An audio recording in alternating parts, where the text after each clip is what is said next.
Now, for a first book, it received critical acclaim, but Robert Galbraith's crime novel, The Cuckoo Calling, didn't exactly fly off the shelves.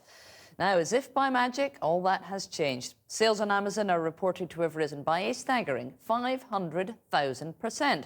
The reason? It turns out that Robert Galbraith is actually JK Rowling, as James Blake explains. A chilly light filled the interior of the tent.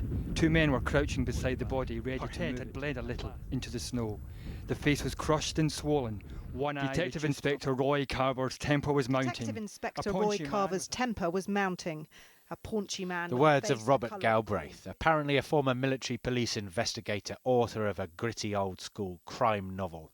But what's in a name? Today it emerged the Cuckoo's Calling is actually the work of JK Rowling, the creator, need it be mentioned, of Harry Potter. Before today, this had sold just 1,500 copies. Now, demand has risen by more than 500,000%. The trouble is, it's almost impossible to find a copy anywhere. So I'm on the search for a pretty obscure crime novel by a little-known author named Robert Galbraith. Is that right? Let's give it a go. Galbraith. Well, they've done a search for me and there's not a single Waterstones in the country, apparently, that has a copy of this book. We couldn't find anybody who's read it, but there are many JK Rowling fans excited by the prospect.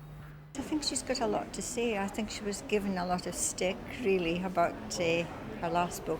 Why do you think she published under an assumed name?